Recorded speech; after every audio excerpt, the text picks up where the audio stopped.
ಬಹಳಷ್ಟು ಬಿಸ್ನೆಸ್ಗಳು ತಪ್ಪು ನಿರ್ಧಾರಗಳಿಂದ ಕುಸಿಯೋದಿಲ್ಲ, ಸರಿಯಾದ ಸಂದರ್ಭದಲ್ಲಿ ಸರಿಯಾದ ನಿರ್ಧಾರ ತೆಗೆದುಕೊಳ್ಳದ ಕಾರಣಕ್ಕೆ ಕುಸಿಯುತ್ತೆ.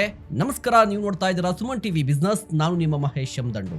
ಒಬ್ಬ ಎಂಪ್ಲಾಯಿ ಸರಿಯಾಗಿ ಕೆಲಸ ಮಾಡ್ತಿಲ್ಲ ಅಂತ ನಿಮ್ಗೆ ಗೊತ್ತು, ಆದ್ರೆ ಇನ್ನೂ ಸ್ವಲ್ಪ ದಿನ ನೋಡೋಣ ಅಂತೀರಾ.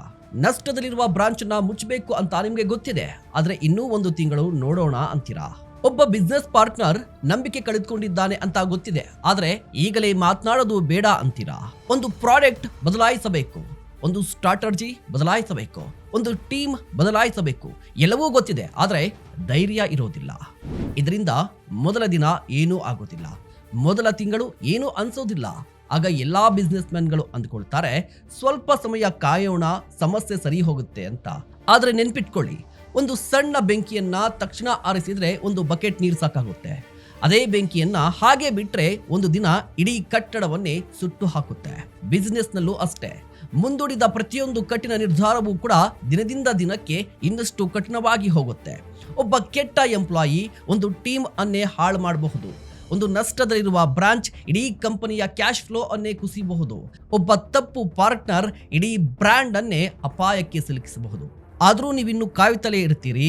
ಆದರೆ ಇದರ ಪರಿಣಾಮ ಇವತ್ತು ನಿಮಗೆ ಅರ್ಥ ಆಗೋದಿಲ್ಲ, ನಾಳೆ ಅರ್ಥ ಆಗೋದಿಲ್ಲ. ಯಾಕೆಂದ್ರೆ ಮುಂದೂಡೋದು ಸ್ವಲ್ಪ ಸಮಯದ ಮಟ್ಟಿಗೆ ಮನಸ್ಸಿಗೆ ನೆಮ್ಮದಿಯನ್ನ ಕೊಡುತ್ತೆ, ಆದರೆ ಒಂದು ದಿನ ಅದೇ ನಿರ್ಧಾರ 10 ಪಟ್ಟು ದೊಡ್ಡ ಸಮಸ್ಯೆಯಾಗಿ ನಿಮ್ಮ ಮುಂದೆ ಬರುತ್ತೆ. ಒಂದು ದಿನ ನಿಮ್ಮ ಕಂಪನಿ ದೊಡ್ಡ ನಷ್ಟದಲ್ಲಿರುತ್ತೆ. ನಿಮ್ಮ ಎಂಪ್ಲಾಯಿಗಳು ಕೇಳ್ತಾರೆ, ಸರ್, ಈ ನಿರ್ಧಾರವನ್ನ 6 ತಿಂಗಳ ಹಿಂದೆಯೇ ತೆಗೆದುಕೊಂಡಿದ್ರೆ ಅಂತ. ಆಗ ನೀವು ಮೌನವಾಗಿ ತಲೆ ತೆಗೆಸಬೇಕಾಗುತ್ತೆ. ಆ ದಿನ ನಿಮಗೆ ಒಂದು ಸತ್ಯ ಗೊತ್ತಾಗುತ್ತೆ, ನಾನು ಈ ಸಮಸ್ಯೆಯನ್ನ ಮುಂದೂಡಲಿಲ್ಲ, ನನ್ನ ಕಂಪನಿಯ ಭವಿಷ್ಯವನ್ನೇ ಮುಂದೂಡಿದೆ ಅಂತ. ನೆನ್ಪಿಟ್ಕೊಳ್ಳಿ, ನಿಜವಾದ ನಾಯಕ ಕಠಿಣ ನಿರ್ಧಾರಗಳಿಂದ ಓಡಿ ಹೋಗೋದಿಲ್ಲ, ಅವುಗಳನ್ನ ಸರಿಯಾದ ಸಮಯದಲ್ಲಿ ಎದುರಿಸ್ತಾನೆ. ಯಾಕಂದ್ರೆ ಸುಲಭವಾದ ನಿರ್ಧಾರಗಳು ಸಾಮಾನ್ಯ ಕಂಪನಿಗಳನ್ನ ನಿರ್ಮಿಸುತ್ತೆ, ಕಠಿಣ ನಿರ್ಧಾರಗಳೇ ದೊಡ್ಡ ಕಂಪನಿಗಳನ್ನ ನಿರ್ಮಿಸುತ್ತೆ. ಸೊ ಇವತ್ತೇ ನೀವು ತಿಂಗಳುಗಳಿಂದ ಮುಂದೂಡುತ್ತಿರುವ ಆ ಒಂದು ಕಠಿಣ ನಿರ್ಧಾರವನ್ನ ತೆಗೆದುಕೊಳ್ಳಿ. ಯಾಕಂದ್ರೆ ಸಮಸ್ಯೆಗಳು ಕಾಲ ಕಳೆದಂತೆ ಚಿಕ್ಕದಾಗೋದಿಲ್ಲ, ಇನ್ನಷ್ಟು ದೊಡ್ಡದಾಗುತ್ತೆ. ನೀವೇನು ಹೇಳ್ತೀರಾ? ದಯವಿಟ್ಟು ಕಮೆಂಟ್ ಮಾಡಿ. ಇಂತಹ ಮತ್ತಷ್ಟು ಕಂಟೆಂಟ್ಗಾಗಿ ನೋಡ್ತಾ ಇರಿ ಸುಮನ್ ಟಿವಿ ಬಿಸ್ನೆಸ್.